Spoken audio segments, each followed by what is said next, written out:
sometimes it's hard to explain where things come from. Sometimes I'll just walk around in my backyard until something hits me.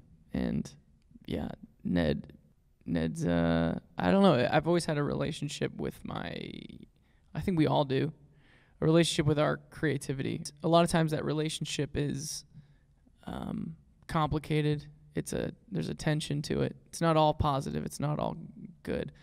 And kind of having a love-hate relationship with that passion of mine. And so the concept of Ned, kind of this character, as innocent as he may seem, kind of represents that struggle for me. No, we have conversations about colors because you have to answer the question. Obviously, each album will have a specific color scheme that means a lot and has a lot of meaning behind it. You'd be surprised how much where the song is in a set list influences what the color is. Hey. How did you come up with the idea of Dima? Like everything, not everything, like just everything. Everything. I want all of it. You want to know right everything now. right 3 now. 3 hours. In this gym. Yeah, in this gym. Perfect place. And do you think like a work published will ever come out of it, like a book or like a movie?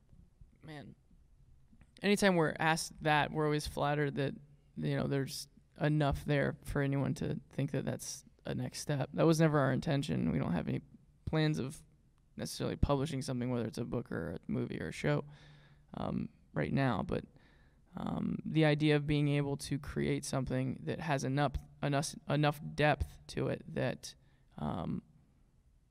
people would want to dive further in is exciting. It's something that I definitely crave as a fan or a someone who enjoys other people's music. I think that I knew for this record, Trench, to further unveil the deeper story was important for our fans to follow us. Like, hey, as far as you want to go, we can go that far. Like, there's enough information and enough background.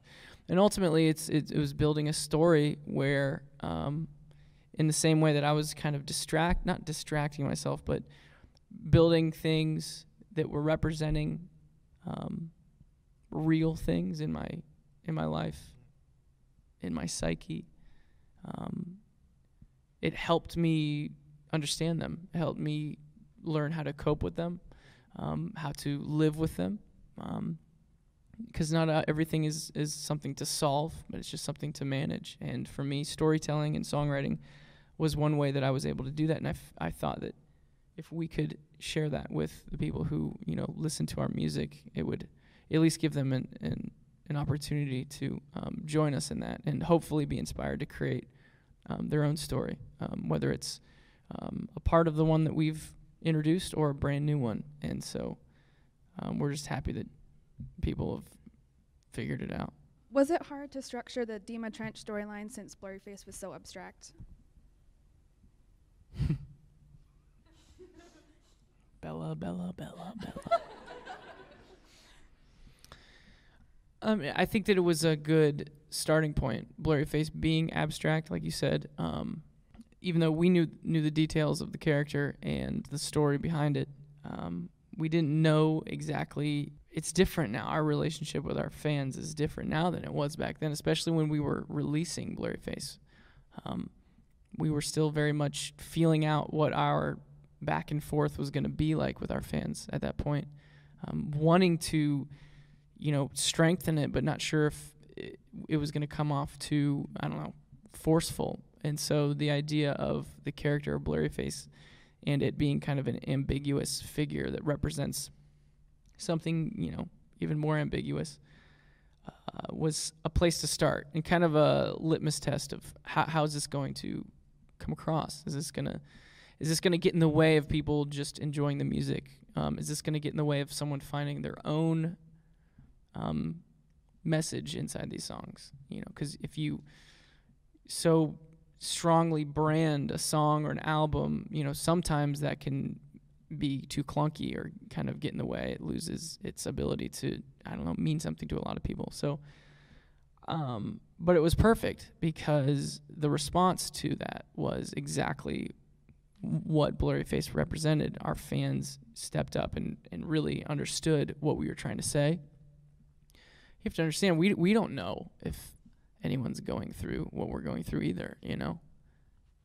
And it's a feeling like I can't describe, seeing response to that.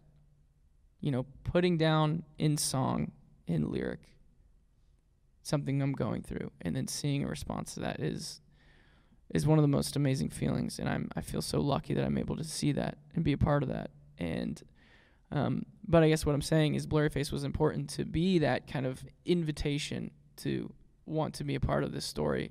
And then once it was, I don't know, accepted and received as a, yes, we know what you're going through, or we kind of relate to it in a sense. To me, it felt like now is when we just start rolling out more of the details of it. And so I'm glad it worked out that way. What do you think about the conspiracy theory for the albums in the Reddit subgroup? Next question, please. I'm kidding. I'm kidding. I'm kidding. No, I think that, jeez. I don't know a ton about Reddit, but I know that it's pretty insane. I knew that when we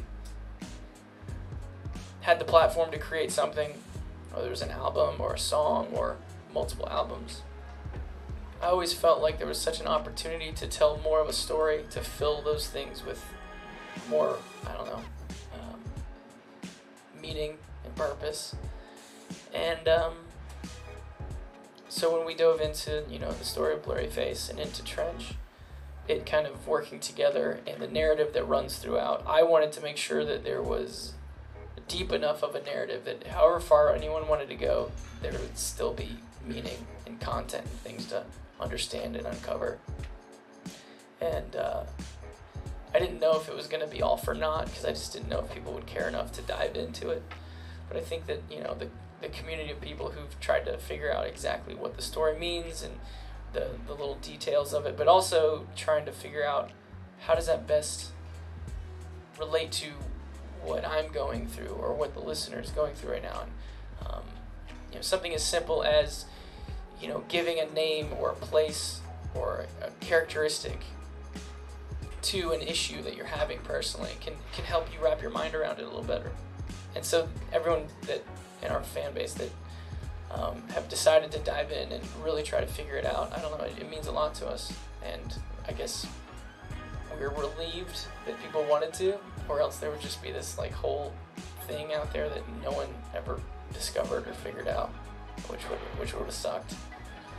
And only our moms would know about it. So moving on into the album. So I did a little investigation on Nicholas Borbachi, which, now correct me if I'm right on this, a secret society of French mathematicians. So correct you if you're right? Yeah. I'm not sure what to do then. Am I right? Yes. Yes. Yes. Okay. All right. So I was no correction needed. Okay.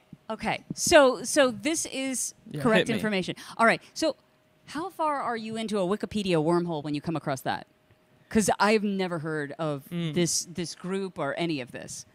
No, they named their group after Nicholas Borbachi. But there is no Nicholas Borbachi, right? They named their group after Blurryface. Even though it was what, the 1930s? 30s, yeah. Okay. How did you come across this? I don't. What do you mean? To come across them? I mean, I really I had to do some research, and I was Yeah. like, "Who is Nicholas Borbachi?" And then I found out that there wasn't a Nicholas Borbachi. Right. But so that's all correct. Yeah, they're just a group of mathematicians that named themselves after him. Okay. So how does this translate to the whole Nico and the Niners then? Because there's 9 of them, right? Yes. What do you mean? I love that you're just like, yes. Well, no, there's maybe. not 9. I don't think there are 9 people in the Borbachi group. There were 9 names. Really? There were 9 names. I think that there was a There was a roster picture that was of, like, always changing 6. over. But there were 9 names that were listed. Okay. Here you go. I all love that you comes guys are together. totally like steel wall on this. You're like, yep, that's right. I'm not saying anything else. Okay, so fine. I'll just keep digging on that. Keep going. Keep asking us. Well, so how does it relate? How does What it do you inspire mean? the It's- music? It's everything, and at the same time has nothing to do with it. See, I'm not good at math. So this is difficult for me. Math. Because they're mathematicians, Math right? has nothing to do with it. But math has and everything yet to do with it music. has everything doesn't to it? do with it. I mean, it comes down to math, right? There's some math inside of music, yes. But I would say I am not particularly strong at math. And I'd like to think that we've done all right with music. So I don't know if it totally correlates. But it does. You're saying that like when people write songs, they're doing math? Because I don't see that. Trench is a concept album unlike any of your others, built around the imaginary city of Dima. Are you considering doing something like this with future albums? I don't know. I want to know from you a little bit more about Blurryface, where the name came from. He's based around your insecurities. If you could tell us how you portray him and what he means to you as a character. So you want to jump from us making up how we met to right into Blurryface, huh? Mm-hmm.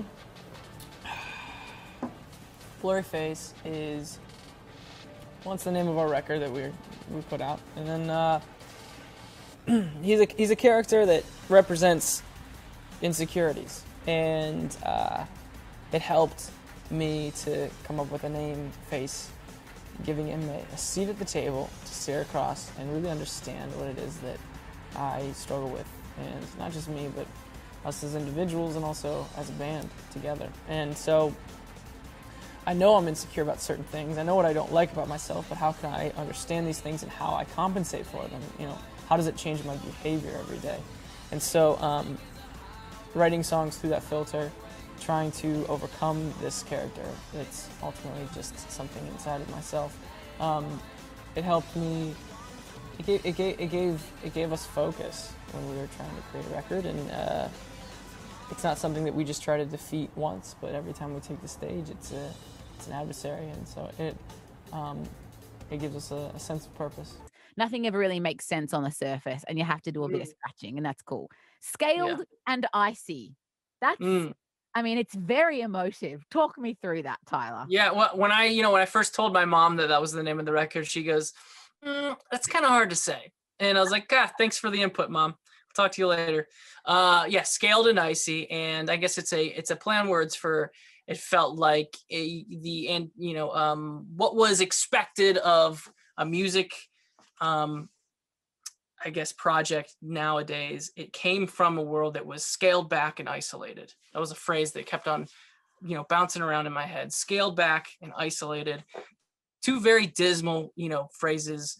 And I wanted to break through that. I wanted to find the beauty in, allowing imagination to destroy those two things. So scaled back, scaled and icy. And that's when this picture of this dragon came into mind. And I wrote from the most colorful and creative mindset that I could to try to, I guess, escape from what I truly was feeling at the time. And hopefully people can, in a sense, relate to that.